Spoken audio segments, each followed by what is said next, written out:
오늘은 창세기 27장 말씀 같이 나누겠습니다. 창세기 27장 우리가 먼저 앞부분을 조금 같이 읽고 그리고 말씀 나누겠습니다. 자, 1절로 해서 4절 말씀 27장 1절로 해서 4절 말씀 우리가 같이 읽습니다. 이삭이 나이 많아 눈이 어두워 잘 보지 못하더니 맏아들 에서를 불러 가로되 내 아들아 하매 그가 가로되 내가 여기 있나이다 하니 이삭이 가로되 내가 이제 늙어 어느 날 죽을는지 알지 못하노니 그런즉 내 기구 곧 전통과 활을 가지고 들에 가서 나를 위하여 사냥하여 나의 즐기는 별미를 만들어 내게로 가져다가 먹게 하여 나로 죽기 전에 내 마음껏 내게 축복하게 하라. 됐습니다.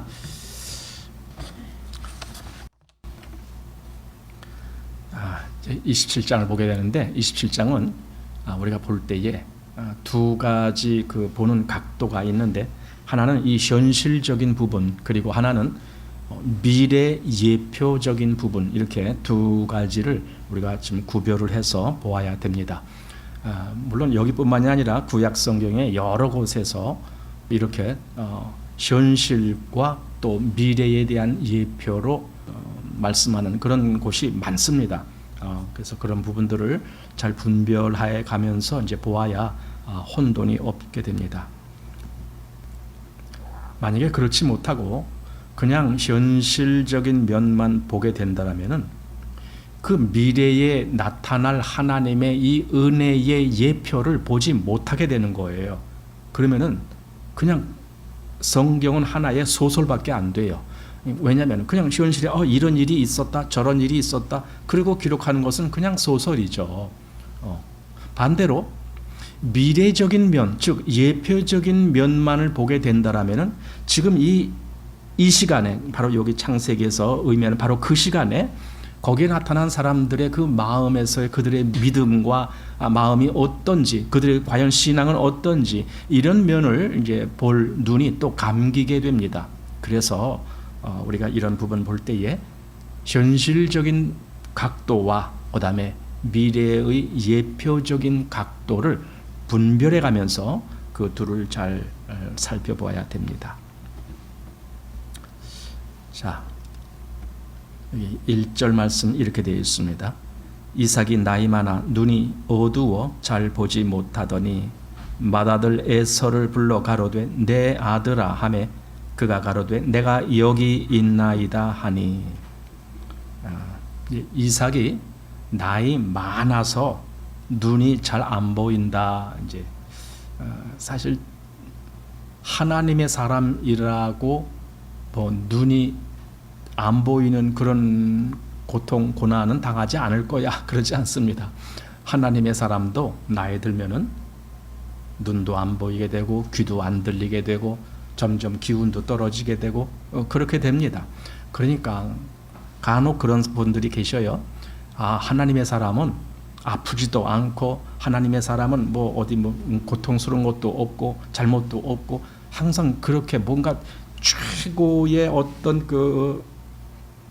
좋은 그런 위치에만 있는 것처럼 그렇게 생각하시는 분들이 있는데 그러면은 좀 하나님의 사람이라는 그 차원을 이해하지 못하게 됩니다. 흔히 이런 거 있죠. 왜 선교사들이 선교지에 처음 파송을 받아서 갔는데 대부분 처음 간 선교사들은 많은 어려움을 겪습니다. 그리고 그 중에 상당수의 선교사들은 순교를 당합니다. 그러면은 제3자 입장에서 왜 하나님은 하나님의 사람들을 지켜주시지 못했나? 이런 의혹을 가질 수도 있을지 몰라요. 하지만 하나님은 그들의 순교를 쓰시는 거예요. 여러분 그런 걸 우리가 알아야 됩니다.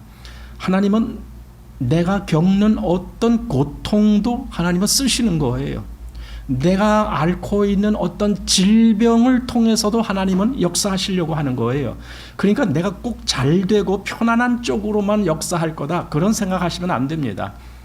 내가 당하는 어떤 경우라 할지라도 하나님은 그것을 얼마든지 쓰실 수가 있기 때문에 나는 내가 굳이 좋은 쪽으로만 살기를 원합니다. 그러면 안 됩니다. 내게 어떤 일이 닥친다 할지라도 하나님이 그것을 쓰시면은 그러면 나는 예 하나님 그렇게 하십시오 라고 얼마든지 할 수가 있죠. 사도 바울이 말한 것처럼 사나 죽으나 우리가 주의 것이로다 이렇게 말씀하잖아요. 그렇게 되는 거죠. 사나 죽으나, 그러니까 살든지 죽든지 내 몸에서 그리스도가 존귀히 되기를 원하노라, 그 마음이죠. 그러니까 꼭 나는 죽으면 안 돼, 살아야 돼 이렇게 꼭 뭐 애쓰는 그런 것은 여기 이제 성경이 말하는 그리스도인의 위치는 아닌 것 같이 보입니다. 자, 이때 이제 이삭이 나이 많았다 그랬는데 이제 여러 측면으로 보면은 이때 한 137세 정도 됐다라고 그럽니다. 정확한 건 아닙니다만은 이런저런 것을 이렇게 추정을 해서 보니까 아마 그 정도 됐다라는 겁니다. 137세. 여기서 뭔가 금방 이제 죽을 수도 있을 것 같아. 여기 2절에 그랬잖아요. 여러분 성경에 한번 2절 보십시오. 이삭이 가로되 내가 이제 늙어 어느 날 죽을는지 알지 못하노니 그랬잖아요.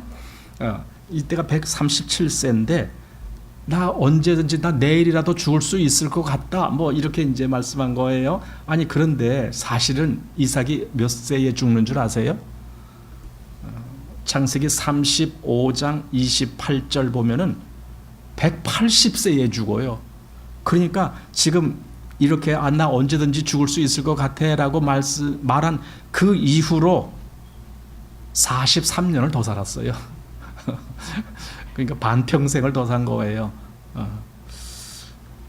어쨌든 그래도 눈이 어두워서 보질 못할, 그러니까 여기 눈이 어두워서 보질 못할 정도만은 뭐 거의 안 보인다는 거죠. 거의 눈으로 분별할 수 있을 정도가 안 된다라는 거죠.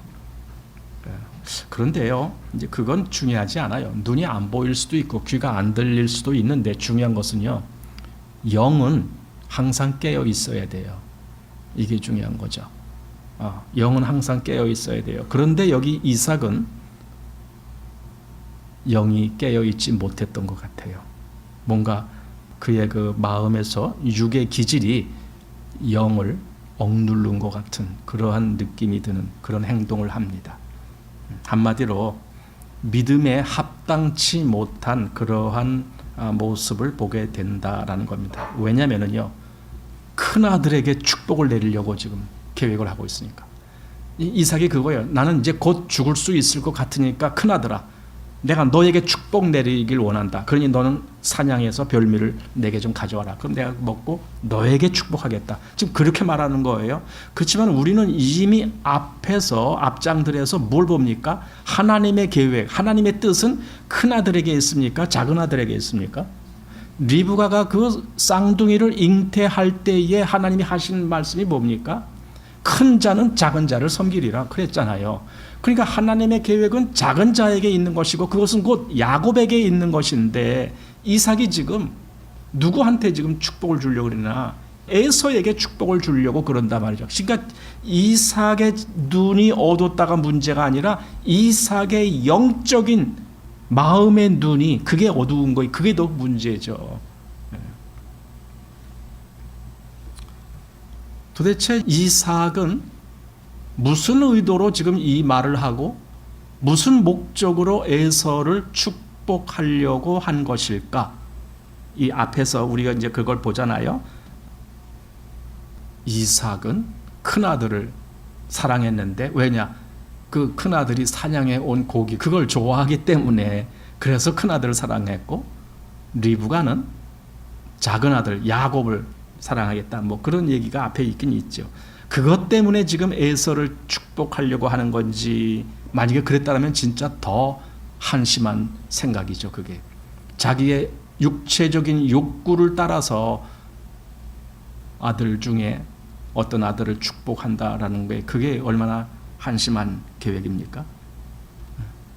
어쨌든 그가 에서를 불러서 하는 말입니다. 자, 4절 말씀. 나의 즐기는 별미를 만들어 내게로 가져다가 먹게 하여 나로 죽기 전에 내 마음껏 내게 축복하게 하라. 아니 축복할 일이 있으면은 그냥 하면 될 거지 뭘 또 별미를 만들어 와라. 그건 또 뭐해 시켜. 아니 꼭 그거 먹어야만 축복이 가능한 겁니까? 평소에도 가끔씩 이렇게 야곱은 에서가 해주는 이 짐승 고기 그 별미 거기에 마음이 좀 빠져 있었던 것 같아요. 고기 좋아하는 사람은 조심하십시오. 고기 때문에 마음이 빼앗기지 않도록. 자, 그러니까 여기서 내 마음껏 내게 축복하겠다라고 하는 말은요, 이건 단순히 개인적으로 개인 자격으로 내가 너에게 축복하겠다가 아닙니다. 적어도 여기서 이삭은 가장으로서, 그리고 이 당시에는 족장 문화가 있었던 때예요. 그 족장이죠. 아브라함도 족장이었고 지금 그것을 그대로 물려받은 이삭도 족장입니다. 그래서 그 이삭 말하자면 휘하에 많은 사람들, 많은 종들 뭐 이런 사람들이 많이 있죠. 그래서 그걸 족장이라고 하는데, 지금 이삭이 에서에게 축복을 한다는 것은 개인 자격으로 하겠다라는 것이 아니라 가장의 자격 그리고 족장의 자격으로 하겠다라는 의미입니다. 그것은 다시 말해서 하나님의 축복의 그 통로를 내가 누구한테 물려줄 것인가, 지금 그거예요. 그런데 에서에게 지금 그렇게 하겠다라고 하는 것입니다. 이미 우리가 창세기 25장에서 보았잖아요. 여기 23절에 여호와께서 그에게 이르시되 두 국민이 네 태중에 있구나, 두 민족이 네 복중에서부터 나누이리라 하고 이 족속이 저 족속보다 강하겠고 큰 자는 어린 자를 섬기리라 하셨더라. 이건 하나님의 결정이에요. 조금 아까 에서에게 축복을 주겠다라고 한 것은 그것은 이삭이라고 하는 사람의 결정이고, 지금 그게 아니라 오히려 큰 자가 어린 자를 섬겨야 되는 그 원칙을 말씀하신 분은 하나님이신 거예요. 그러면 진짜 하나님을 믿는 사람이라면 하나님의 계획이 응해져야 된다는 걸 알아야 될 거 아닙니까? 하나님의 뜻이 이루어져야 된다는 걸. 그런데 이삭은 이 하나님의 축복을 야곱에게, 즉 하나님이 결정하신 그 작은 자에게 가도록 하려고 한 게 아니라 전혀 하나님과 상관없이 큰아들에게 그 축복이 가도록 그렇게 하려고 지금 한 거예요. 왜 그랬을까? 고기가 먹고 싶어서. 그거예요. 여기 지금 설명이 그거예요. 내 별미 그걸 만들어서 내게 가져오라. 우리 앞에서도 보았어. 25장 여기 28절에 이삭은 에서의 사냥한 고기를 좋아함으로 그를 사랑하고 리브가는 야곱을 사랑하였더라. 이렇게. 한마디로 이때의 이삭은 육적인 눈만 어두웠던 것이 아니라 영적인 분별력도 어두웠던 거예요. 우리는 그렇게 늙지 않았으면 좋겠어요. 비록 내 육적인 눈이 어둡고 육적인 귀가 어두워졌다 할지라도 내 영적인 분별력만큼은 아주 예민하고 깨어있는 그러한 분별력을 우리가 가져야 되지 않을까. 근데 여기 이삭은 지금 어떻게 하는 거예요? 에서 우리가 알듯이 앞에서 어떻게 했습니까? 에서는 그 한 그릇 팥죽을 위해서 장자권을 그걸 팔아버린 자가 에서 아닙니까? 장자의 명분을 팔아버렸다고요. 여기 지금 이삭은 뭐 하려고 하는 거야? 그 한 조각 고기 덩어리를 위해서 하나님의 이 축복권을 지금 팔아넘기려고 하고 있는 거 아닙니까? 그러니까 어떤 면에서는 에서나 이삭이나 지금 똑같은 잘못된 길을 걸으려고 하고 있다, 그 말입니다. 자, 본문 6절 말씀입니다.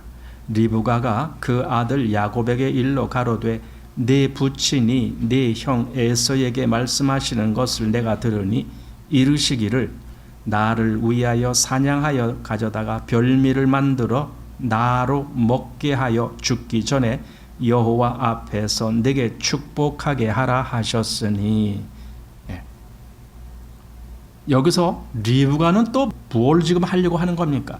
리브가가 지금 이삭이 에서에게 내리려고 하는 그 축복을 그걸 가로채 갖고 야곱이 받을 수 있게 하려는 그렇게 지금 뭔가 그런 의도를 지금 보이고 있는데, 여기 리브가가 그렇게 하는 의도는 뭡니까? 정말 리브가가 하나님의 뜻을 이루기 위해서 그렇게 하는 겁니까? 아니면 자기 마음에 자기는 야곱을 더 좋아하니까 그래서 그러는 겁니까? 예. 어느 쪽입니까? 사실은 그 어느 쪽, 그 두 쪽이 다 어느 쪽이라 해도 그 둘 다 잘못된 거예요. 이게 하나님의 뜻이니까 내가 하나님의 뜻을 이루기 위해서 이 축복을 야곱이 받게 해줘야 되겠다라고 하면서 했다라고 해도 그래도 잘못이에요. 왜냐하면 그 모든 리브가와 그리고 야곱이 꾸미는 그 일을 보면은 이건 전적으로 그릇된 방법으로 하고 있기 때문에 그래요. 또 그게 아니고 나는 에서보다는 야곱이 잘 되기를 바래. 왜냐하면 내가 야곱을 더 사랑하니까 그런 마음으로 일을 했다 해도 이건 너무나 육적인 그런 욕구를 위해서 한 거기 때문에 역시 그것도 잘못된 것이다 라고 보게 됩니다. 이것이 하나님의 뜻이기 때문에 그 일을 이루기 위해서 내가 이렇게 해야 되겠다라고 한, 만약에 그 면을 생각한다라면 그것이 왜 잘못된 것인지 우리 한번 생각해 보아야 되겠습니다. 하나님의 뜻을 이루기 위해서는 수단과 방법을 가리지 않고 다만 그 목적을 성취하기 위해서 어떤 방법이라도 가능하다라고 생각한다라면 큰일 날 일입니다. 하나님은 어떤 방법으로 해도 괜찮다라고 말씀하신 적이 한 번도 없어요. 다시 말해서 올바른 목적을 이루기 위해서는 방법도 올바른 방법으로 가야 되는 거예요. 그게 하나님의 뜻이에요. 네. 다시 말하면 목적이 정당할 뿐 아니라 방법도 정당해야 한다라는 거죠. 네. 그런데 여기서 지금 리브가하고 야곱이 꾸미고 있는 일은 정당한 방법은 아니었던 거예요. 왜냐하면 아버지를 속이는 거니까. 속여서 형한테 갈 축복을 가로채려고 하는 거니까. 그러니까 일단 속인다는 것이 첫 번째고, 그 다음에 형의 축복을 내가 가로챈다는 것이 두 번째고, 그 가로챈다는 것은 일종의 사기죠. 그건. 그러니까 이 모습은 이건 하나님이 원하시는 정당한 모습이 아니라는 거예요. 아무리 목적이 옳다라고 해도 방법이 다 정당한 것은 아니에요. 목적이 옳아도 방법도 같이 옳아야, 그래야 그것이 옳은 거겠죠. 유도순 목사님 책에 그런 말을 써놨더라고요. 예배당을 짓기 위해 벽돌을 훔치는 것은 용납될 수 없는 일입니다. 예배당을 져야 돼. 그 목적이 분명히 옳잖아요. 그래, 좋은 목적을 위해서 내가 그래. 그런데 어디 몰래 가서 남의 집 벽돌을 다 훔쳐와 갖고 예배당을 지었다. 그럼 그게 옳은 거냐 이거예요. 아니죠. 그러니까 예배당 지으려는 좋은 목적이 있다라면은 방법도 좋은 방법으로 해야지, 그릇된 방법으로 한다라는 것은 그건 잘못된 거죠. 하나님의 때와 하나님의 방법을 기다리는 것이 좋아요. 여기 지금 리브가처럼, 아니 리브가는 그걸 알고 있었던 거예요. 최소한 왜 하나님 말씀하셨으니까 큰 자가 작은 자를 섬길 것이다. 즉 하나님은 작은 자를 축복하신다. 이걸 알고 있었던 거예요. 그렇다고 해서 리브가가 자기 임의대로 어떤 일을 시도한다라는 것은 옳은 방법이 아니죠. 하나님의 때를 기다릴 줄 알아야 되고 하나님의 뜻에 맞는 것이 무엇인지를 분별할 줄 알아야 되겠죠. 그런데 리브가는 급하게 지금 뭔가를 하려고 하는 거 있습니다. 가끔 그런 걸 보게 되거든요. 하나님의 뜻을 목적으로 삼아서 여러 가지를 하는데 그 중에 지금 여기 리브가처럼 뭔가 옳지 못한 방법으로 할 때가 있어요. 그런데 놀랍게도 결과가 이루어지고 있는 거예요. 방법이 옳지 못한 방법을 채택했는데도 불구하고 그 결과가 다 이루어지고 있다면 그럼 이 방법이 정당화될 수 있겠는가 그거예요. 결과가 이루어졌다라고 해서 이 방법이 다 옳으냐? 천만에요. 그렇지 않아요. 잘못된 건 끝까지 잘못된 거예요.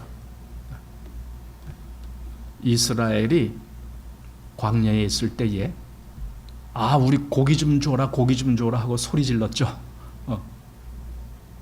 그러면 결과가 어떻게 됐어요? 하나님이 고기 주셨어요? 안 주셨어요? 주셨잖아요. 메추라기를 그냥 쫙 깔리게 해서 아무리 조금 거둔 자도 한 호멜씩 거두고 막 그래서 그걸 다 먹지 못해서 어디다 말려놓고 어쩌고 그러나 결과가 이루어졌다라고 해서 그들이 그럼 요구한 것이 그게 옳았느냐? 아니거든요. 결론은 하나님이 그들에게 또 징계를 하시잖아요. 그 고기가 이사야에서 채 씹히기도 전에 하나님이 그들을 진노하셔서 많은 사람들이 거기서 죽음을 당했잖아요.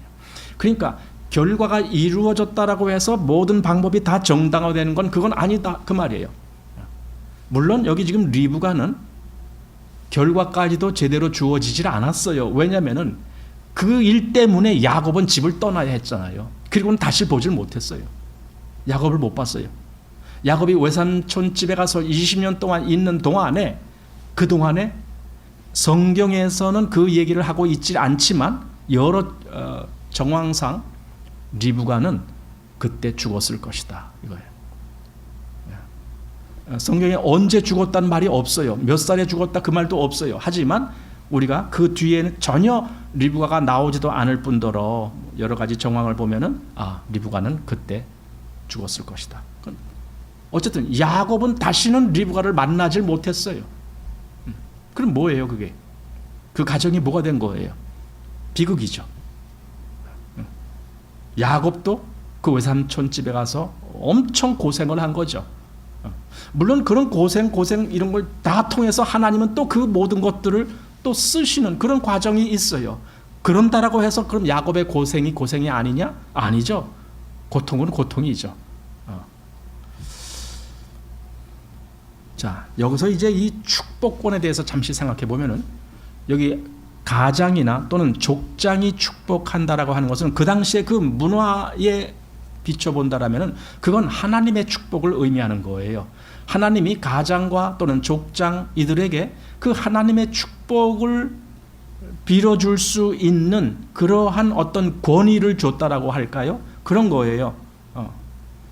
여기만 있는 것이 아니라 예를 들어 창세기 48장에 보면은 거기는 야곱이 오히려 그 요셉의 아들들 에브라임하고 므낫세, 원래 므낫세가 장남이잖아요. 므낫세하고 에브라임하고 축복하는 대목이 나와요.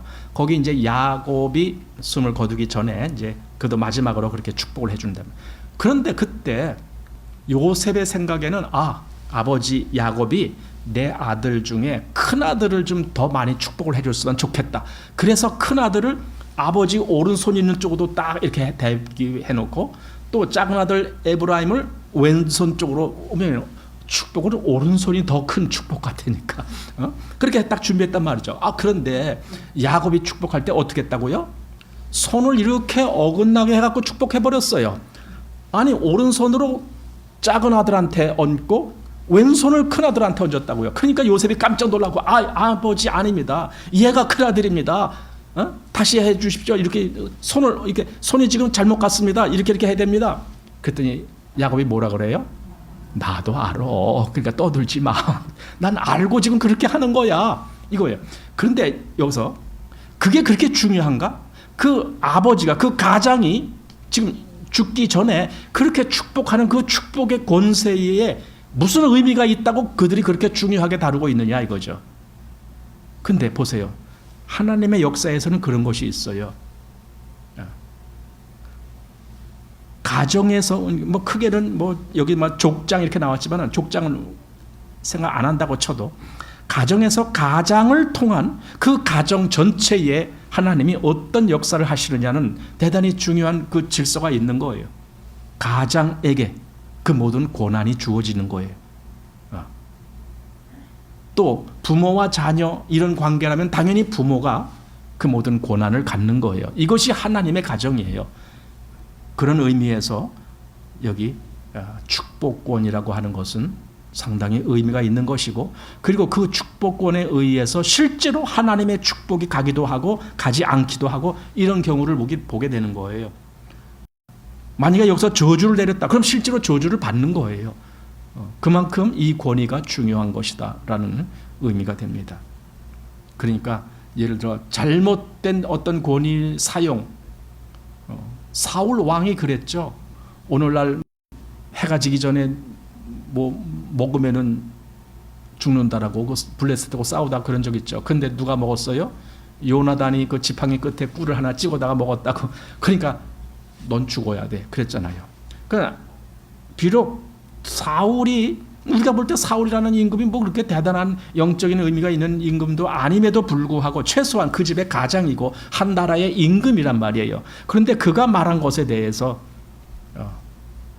하나님이 뭔가 그 의미를 부여해 주시고 그러기 때문에 죽어야 된다라는 그 말에 그냥 함부로 무시할 수 없는 말이죠. 물론 나중에 백성들의 간언에 의해서 다시 죽지를 않았지만,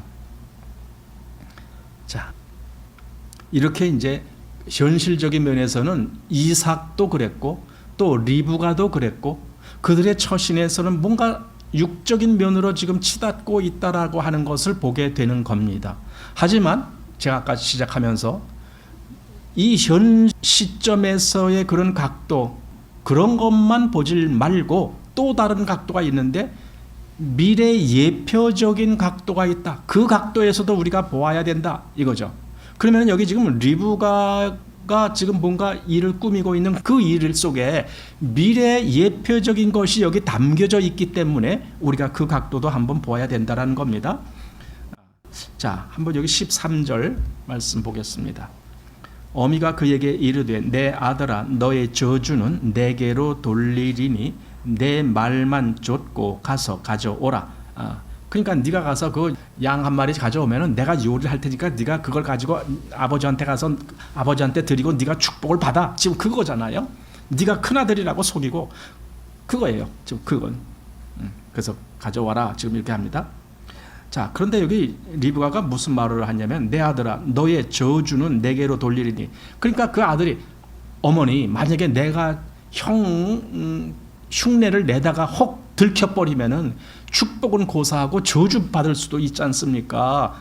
그거죠. 지금 알고 있어요. 지금 야곱이 하는 행동은 저주 받을 짓이라는 걸 야곱도 알고 있는 거예요. 그래서 이게 저주 받으면 어떡하냐? 그랬더니 리브가가 한 말이 그거예요. 너의 저주는 내게로 돌리리니. 자, 이거는요 인간적인 면에서는 매우 무책임한 말이에요. 왜냐하면 누구한테 이 말 저주를 어떻게 리브가에게 돌린다는 거예요? 리브가가 무슨 능력이 있다고 야곱에게 떨어질 저주를 자기한테 떨어지게 할 수가 있다는 말입니까? 그런 것이 있나요? 인간한테 그런 능력이 없습니다. 그러니까 저주 받을 내용이라면 그냥 저주가 임할 수밖에 없는 거예요. 물론 이 일로 인해서 그것이 뭐 나중엔 다 밝혀지잖아요. 밝혀졌다라고 해서 이삭이 야곱에게 저주를 내리거나 그런 건 아니었지만 어쨌든 이 일로 인해서 결과가 어떻게 됐느냐고요. 에서가 야곱을 죽이려고 하니까 야곱은 결국 그 집을 떠나야 해서 20년 동안을 외지 생활을 해야 되는 그런 길로 가잖아요. 그걸 어떻게 책임질 거야? 리브가가 네 저주를 나한테 돌려라. 그거 어떻게 책임질 거야? 그 저주를. 그래서 20년 동안 야곱은 외지 생활하고, 그리고 물론 외삼촌 집이라고 하지만 역시 외삼촌도 엄밀히 말하면은 내 부모가 아니잖아요. 남이에요. 기분 좋을 때는 친척이다라고 하지만 뭔가 안 좋은 일이 생길 때는 남이에요. 그게 친척이. 내 직계 가족 외에는 다 남이 될 수도 있는 거예요. 그래서 여기 갈라디아서서 이런 말씀이 있습니다. 6장 7절. 스스로 속이지 말라. 하나님은 만홀히 여김을 받지 아니하시나니 사람이 무엇으로 심든지 그대로 거두리라. 무엇으로 심었느냐? 네가 지금 거짓된 어떤 꾀를 가지고 일을 지금 했느냐? 그 결과를 네가 거두어야 돼. 무엇으로 심든지 그대로 거두리라. 이거예요. 이게 현실적인 면에서 보는 내용입니다. 하지만 이 리브가의 말과 행동 속에 미래의 그 어떤 예표적인 그런 모습을 우리가 보아야 됩니다. 그걸 이제 지금부터 좀 한번 보자는 거예요. 그게 뭐가 지금 여기서 우리가 볼 수 있느냐 하면은요, 죄인에게 임하는 진노와 저주가 죄인에게 임하지 아니하고 그것이 누구에게 옮겨갔다라는 거잖아요. 그죠? 여기서는 지금 리브가가 너에게 임한 그 저주를 나한테로 넘겨라, 내가 받겠다 했지만 그건 이루어지지 않았어요. 그렇지만 진짜 죄인들의 죄를 누구에게 옮겨서 그가 대신 감당하도록 그렇게 한 사건이 있었잖아요. 바로 하나님의 독생자에게 그 모든 죄의 무게가 다 그의 어깨에 실리죠. 죄를 감당하려면 죄 없는 그런, 말하자면 제물이죠. 그게 희생양 뭐 이런 건데 제물. 근데 그 제물은 흠이 없어야 돼요. 우리가 구약 성경 보면은 늘 그런 걸 보게 돼요. 흠 없는, 또는 뭐 1년 되고 흠 없는 뭐 이런 걸 보게 되는데, 흠이 없다라는 말은 죄가 없는 것에 대한 모습입니다. 다시 말해서 죄 없는 자라야 다른 사람의 죄를 감당할 수 있다, 그겁니다. 문제는 이 세상에서 과연 죄 없는 사람이 누구냐 이거죠. 한 사람도 없다라고. 우리 의인은 없나니 하나도 없으며 그랬잖아요. 그러니까 이 세상에서 다른 사람의 죄를 대신 짊어질 사람은 아무도 없는 거예요. 지금 여기 리브가가 내 아들아 네 저주는 내게로 돌려라, 그걸 어떻게 그게 가능하냐고. 리브가가 그걸 남의 그 저주를 대신 질 만한 그런 능력이 있느냐고요. 그건 말이 안 되는 거죠. 그러나 리브가의 말 속에는 오히려 미래에 그리스도가 그 일을 하실 것에 대한 하나의 예표가 담겨져 있는 거예요. 그리스도가 진짜 그 일을 하시는 거죠. 자, 이 히브리서 9장 14절입니다. 하물며 영원하신 성령으로 말미암아 흠 없는 자기를 하나님께 드린 그리스도의 피가 어찌 너희 양심으로 죽은 행실에서 깨끗하게 하고 살아계신 하나님을 섬기게 못하겠느냐. 여기 흠 없는 자기, 예수님이죠. 이게 흠 없는 자기를 하나님께 드린 그리스도의 피라면은 얼마든지 역사할 수 있는 피가 된다라는 거죠. 또 베드로전서 1장 18절에도 너희가 알거니와 너희 조상의 유전한 망령된 행실에서 구속된 것은 은이나 금같이 없어질 것으로 한 것이 아니요 오직 흠 없고 점 없는 어린 양 같은 그리스도의 보배로운 피로 한 것이니라. 예. 우리를 구속한 그 능력이 어디서 나왔느냐 할 때에 흠 없고 점 없는 어린 양, 그건 뭡니까? 구약에서 그 희생양으로 제물로 드릴 때 사용했던 그 어린 양, 그거잖아요. 그러니까 그 어린 양 같은 그리스도의 보배로운 피, 바로 그것 때문에 우리의 죄가 그에게 다 넘어간 거예요. 흠 없는 희생물이 우리 죄를 대신 질 수 있기 때문에.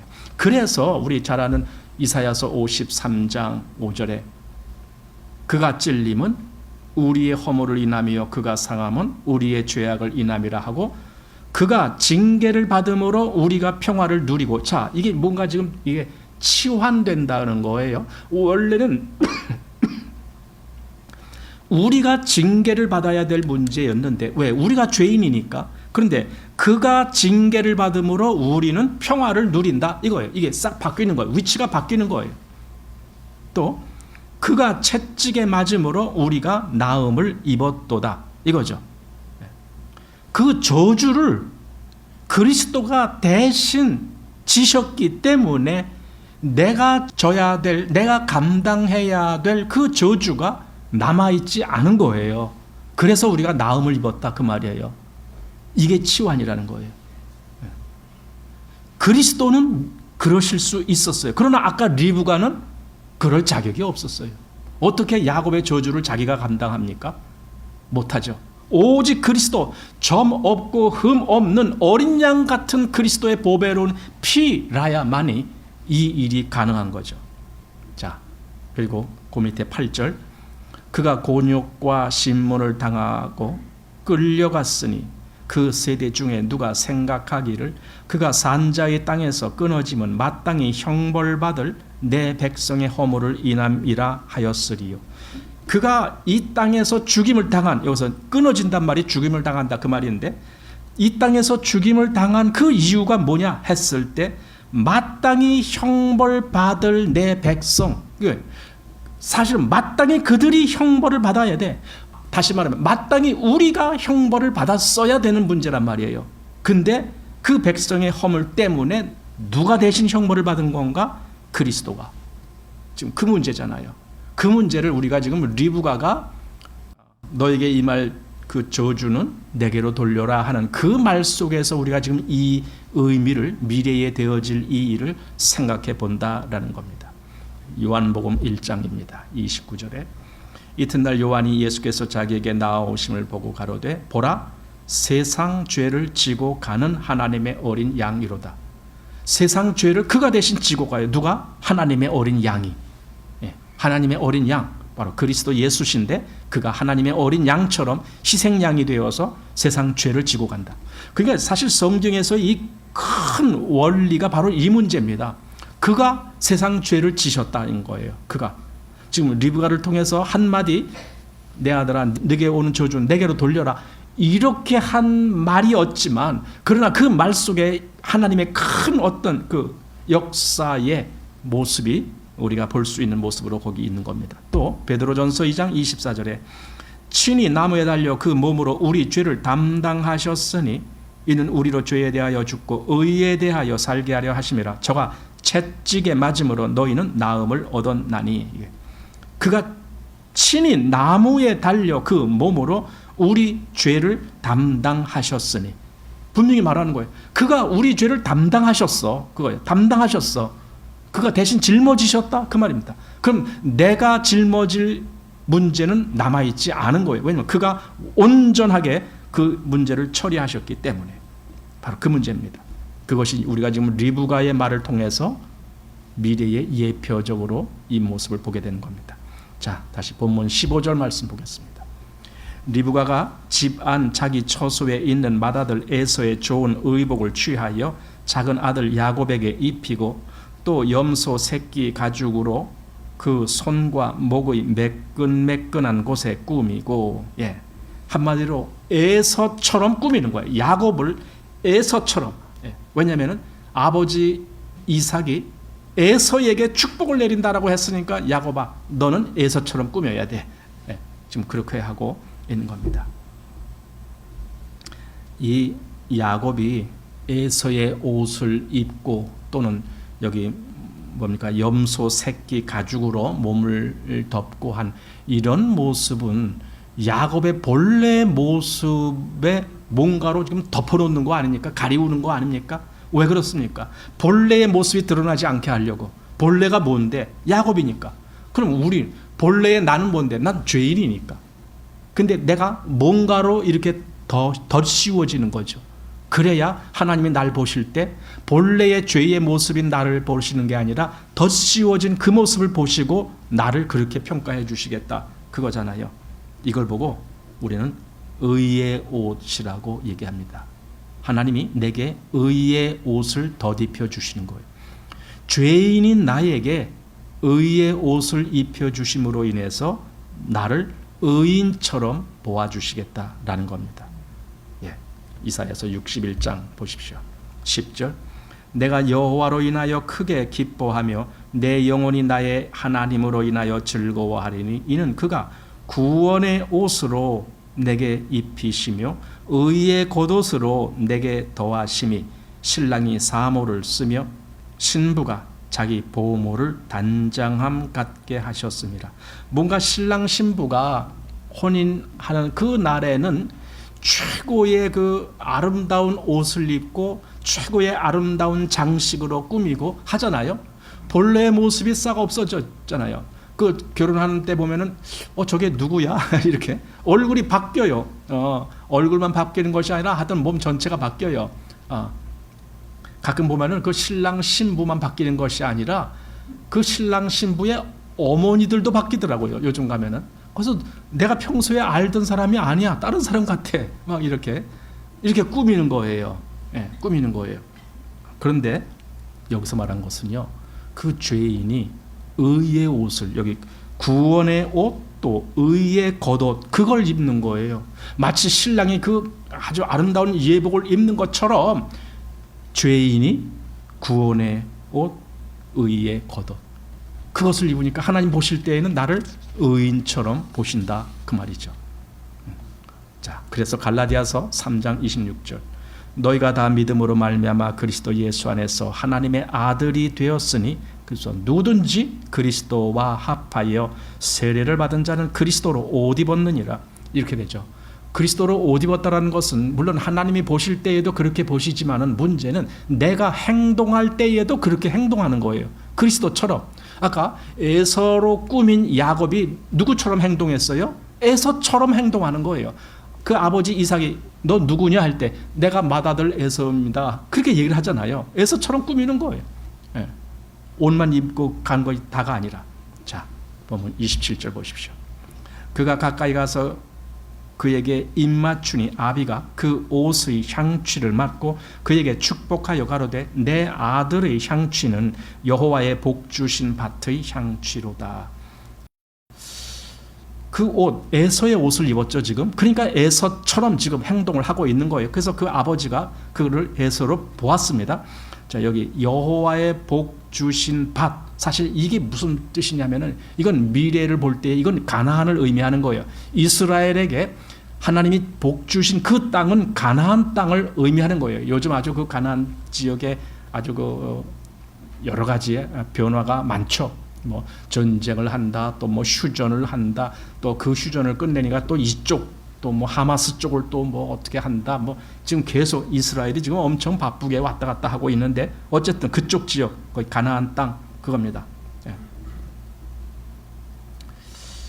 어쩌면은 이삭은 장차 그 땅 전체가 이스라엘이 차지할 것에 대해서 못 본 거예요. 다만 하나님의 뜻에 의해서 아브라함에게도 그 약속을 하셨고 이삭에게도 그 약속을 하셨잖아요. 그 땅, 이 가나안 땅 너와 내 후손에게 주겠다, 그 약속만 받고 있었던 것이지 실제로 그 땅을 차지한 것은 아직 모른다고요. 아직 이 땅이 이스라엘 땅이 아니에요. 이 땅은 아직도 그 이방인들 땅이고 가나안 족속들 땅이에요. 나중에 그들이 애굽에 갔다가 다시 돌아와서 40년 광야를 지나서 다시 가나안에 들어가서 그때 하나 이제 이스라엘 땅으로 만들어가는 거예요. 그때 그러려니까 전쟁이 있었던 거죠. 예. 그러니까 결국 여기서 이삭이 야곱과 에서에게 축복한 것은 믿음의 차원에서 먼 미래를 바라보는 그 차원에서 한 거예요. 이렇게 히브리서는 말하고 있습니다. 히브리서 11장 20, 믿음으로 이삭은 장차 오는 일에 대하여 야곱과 에서에게 축복하였으며 이랬죠. 근데 사실 야곱에게 축복했지만 에서에게는 축복이 아니었던 거예요.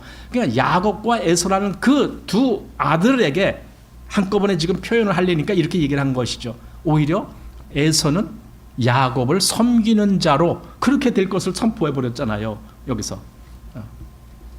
그것이 이삭의 믿음으로 지금 그렇게 장차 올 일을 그렇게 바라보았다라고 말한 겁니다. 네. 자, 30절입니다. 이삭이 야곱에게 축복하기를 마침에 야곱이 그 아비 이삭 앞에서 나가자 곧 그 형 에서가 사냥하여 돌아온지라. 여기 우리말에는 그런 말이 없는데 원래 요 30절 제일 앞에 히브리어에는 아크라는 단어가 이제 나와요. 그게 나오면은 그게 무슨 말이냐면 자 하고 또 과연 이렇게 됐다, 뭐 이렇게 뭔가 아주 극적인 어떤 그 상황이 딱 접했을 때 이제 그 말을 앞에다 두고 보라 뭐 하는 식으로. 그러니까 다시 말해서 여기서 이 말은요 아주 급박성이라고 할까요? 아주 그런 것. 즉 야곱이 나가자마자 곧 에서가 온 거예요. 깜딱 잘못하면 들킬 뻔했어. 어쨌든 지금 그런 상황에 있었다라는 겁니다. 자, 그래서 에서가 왔습니다. 31절. 그가 별미를 만들어 아비에게로 가지고 가서 가로되 아버지여 일어나서 아들의 사냥한 고기를 잡수시고 마음껏 내게 축복하소서. 이거예요. 내게 축복하소서.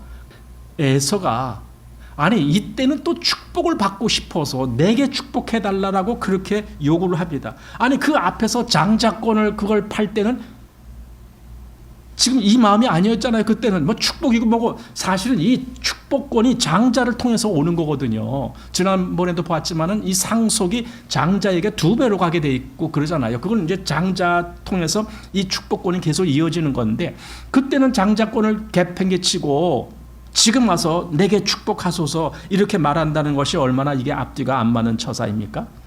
자, 32절 보십시오. 그 아비 이삭이 그에게 이르되 너는 누구냐?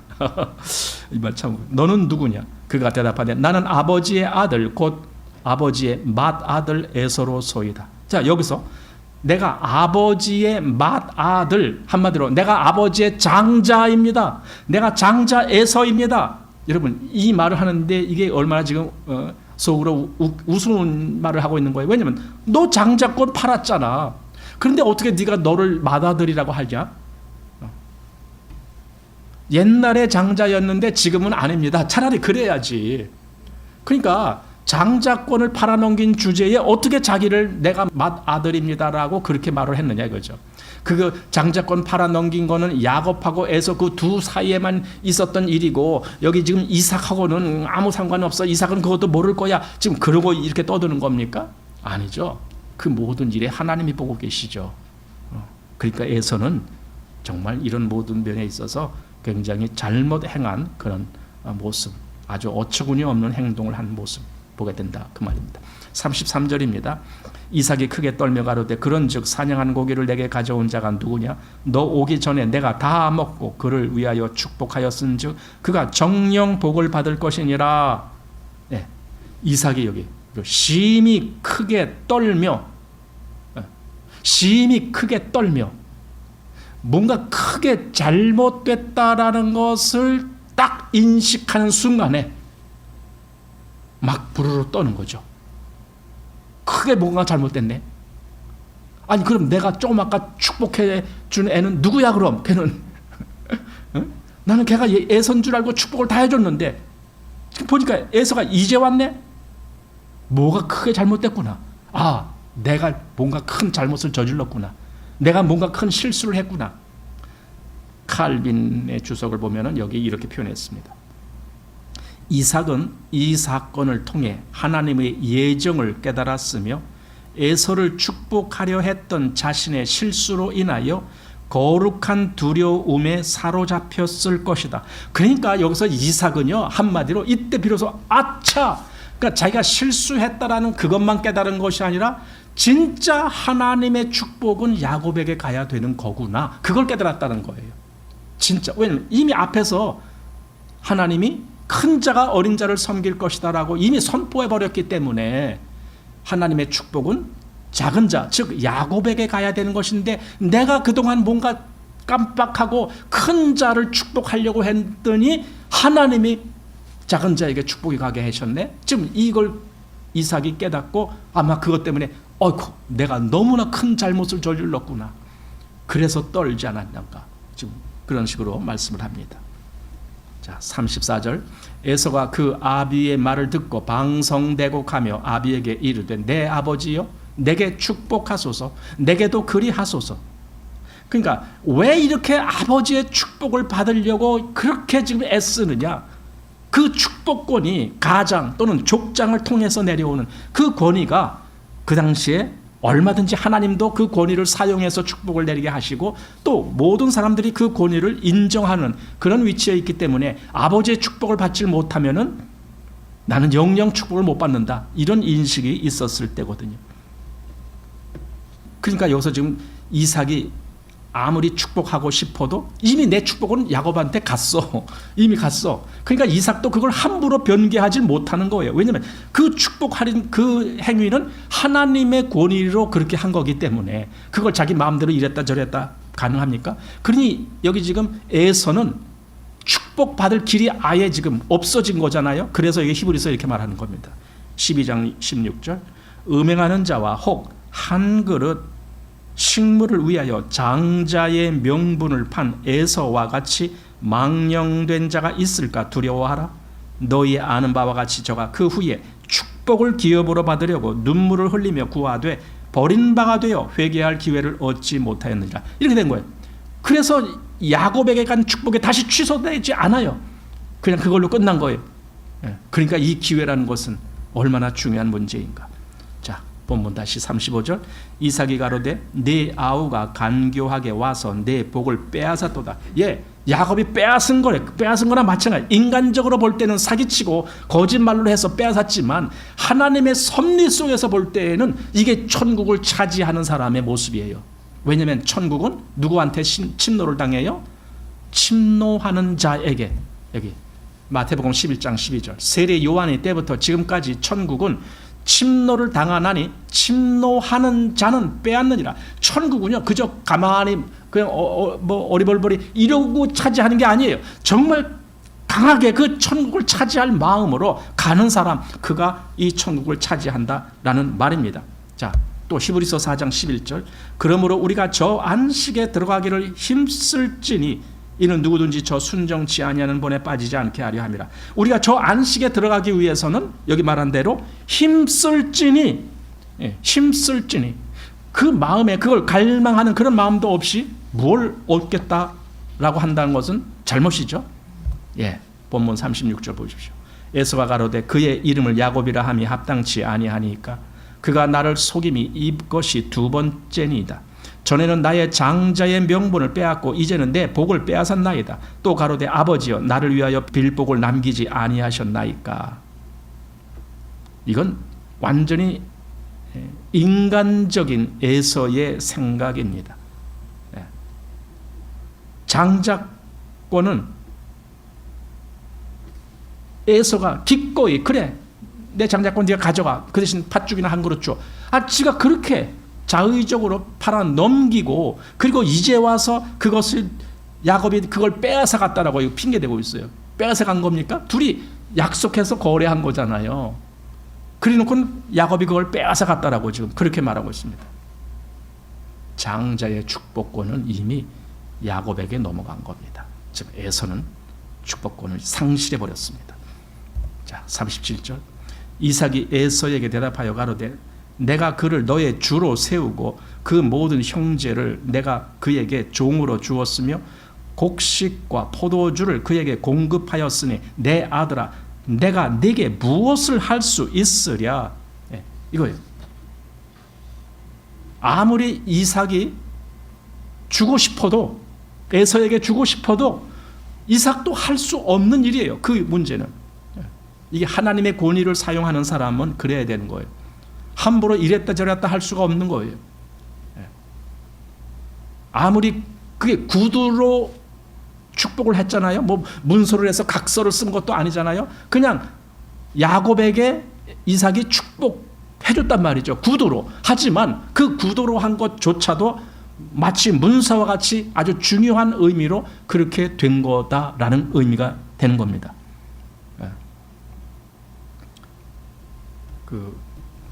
그런 거 있어요. 뭐냐면은 사람들이 이 창세기에 나오는 여러 가지를 그게 실화가 아니다. 꾸며낸 거다. 아브라함이 실존 인물이 아니다. 뭐 이런 거. 그래서 뭐 그 당시에 있었던 내용 그것이 사실은 뭐 주전 한 5, 6세기경 그때 누가 꾸며낸 얘기지. 아브라함은 주전 한 20세기 그때 사람이거든요. 그럼 그때 무슨 문자가 있었겠느냐? 그때 뭐 이러면서 이 어떤 학자들이 말하자면 성경 비평가들이 창세기의 그 많은 내용들을 막 부정을 합니다. 그 중에 이제 특히 독일에 있는 신학자가 있는데 신학자가 비판하고 있어요. 이름이 뭐냐면 율리우스 벨하우젠이라고 하는 사람. 이 모세오경은 모세가 지은 거 아니다. 후세 여러 명의 그 저자들에 의해서 BC 한 10세기에서 15세기경에 그때 배경을 토대로 해서 지은 문서가 그게 모세오경이다. 그러니까 모세가 기록했다는 것 자체를 부정하는 그거예요. 그래서 아브라함도 실존이 아니다라고 부정하고 그럽니다. 그런데요, 그러다가 19세기에서 20세기 걸치는 그 기간 동안에 아주 중요한 고대 문서가 발견됩니다. 근데 이 문서는요, 종이에 쓴 문서가 아니고 흙판에 쓴 문서예요. 흙판. 말하자면 얇은 벽돌 같은 판에다가 이렇게 뭐 기록하는 거. 옛날에는 그런 기록이 많았습니다. 예를 들어 뭐 고레스 원통이라는 거 여러분 아시죠? 이렇게 저 드럼통 같이 이렇게 원통이 되는데 거기다 이게 겉에가 이렇게 말하자면 흙 같은 걸 쫙 이렇게 해놓고 글씨를 써놓은 거예요. 그래서 그걸 단단하게 이렇게 해서 막 이렇게 해치지 않게 그렇게 그 고레스의 업적을 거기다 쫙 기록한 그 고레스 원통이라는 겁니다. 마찬가지로 이 당시에 그 어떤 흙판들이 발견됐는데 그 유명한 판이 이런 거예요. 에볼라 토판이라 그러죠. 흙판을 토판이라 그래요. 에볼라 토판도 발견됐고 또 마리 토판, 또 누지 토판 이런 것들이 발견됐어요. 그런데 놀랍게도 그런 토판들에 기록된 내용들이 그 당시에 여기 지금 아브라함 시대 때 이때 생활상을 기록한 토판들인데 그게 성경에 나오는 내용과 아주 흡사한 내용들이 상당수가 있다라는 거예요. 한마디로 성경이 꾸며낸 것이 아니라 그 당시에 실제적으로 있었던 내용을 기록한 것이다라는 것을 증명하는 겁니다. 그것이 여기 누지 토판이라고 하는 여기 특별히 그것이 있습니다. 이 누지라는 지역 이름인데요. 누지가 한 주전 2000년경 그 후리족이라고 있어요. 그 족속들에 의해서 정복된 도시인데 그게 메소포타미아 지역의 그 하란이라는 지역, 바로 거기가 여기 말한 그 누지라고 하는 그 지역인데 바로 거기서 그것이 발견됐고 거기에 많은 그 생활 양상들 또는 뭐 결혼 또는 무슨 뭐 양자를 할 때 그다음에 처분 또 어떻게 하고 뭐 경제는 어떻게 움직이고 종교는 어떻고 여러 관습 이런 걸 다 기록했어요. 그 돌판이요 2만 개가 발견됐어요. 그게 여기서 말하는 누지 토판이라고 하는 그 토판입니다. 거기에 바로 이런 문제가 있습니다. 그러니까 아브라함, 그게 진짜일까? 진짜일까라고 묻지 말고 사실적인 그런 근거들을 먼저 알아보는 게 좋겠죠. 자, 오늘 이삭과 리브가의 모습을 우리가 보면서 인간은 언제까지든지 그 육의 방법을 끄집어낼 수 있는 존재라는 걸 우리가 좀 알아야 돼요. 이삭도 그 뭐 젊어서 많은 그 신앙의 과정을 겪었지만 그가 나중에 늙어서 눈이 어두워지고 하니까 영적인 분별력도 어두워지고 그래서 에서를 축복해 버리려고 하는 그런 거예요. 또 여기 리브가도 그랬잖아요. 솔직히 자기 꾀로 작은 아들한테 축복이 가게 하려고 그렇게 했던 모습을 보잖아요. 이게 바로 인간이다 그거예요. 하지만 인간이 이런 꾀 저런 꾀를 많이 동원했지만 결국 하나님은 하나님의 일을 하시는 거예요. 그래서 우리가 하나님의 일에 정말 하나가 되어서 움직이길 원한다면 하나님의 일을 기다릴 줄 알아야 되고 하나님의 일에 대한 분별력을 가지고 있어야 돼요. 정말 그런 마음이 필요합니다. 우리 영적으로 깨어있는다라는 것이 그런 거거든요. 분별력이 있어야 되는 거예요. 그냥 내가 열심 낸다라고 되는 것도 아니고 그 뭐 열정 그런 것도 되는 것도 아니고 그걸 깨어서 분별하면서 정말 이것이 하나님이 하시는 일이고 하나님이 하시는 방법이구나 이런 것을 분별할 수 있는 그런 마음이 있어야 되죠. 그런 거는요 쉽게 아무나 얻을 수 있는 게 아니에요. 정말 하나님을 아주 친근히서 가까이서 깊이 교제하면서 하나님을 알아나가는 사람들이 얻게 되는 영의 양식입니다. 자, 오늘 27장 이렇게 마치겠습니다.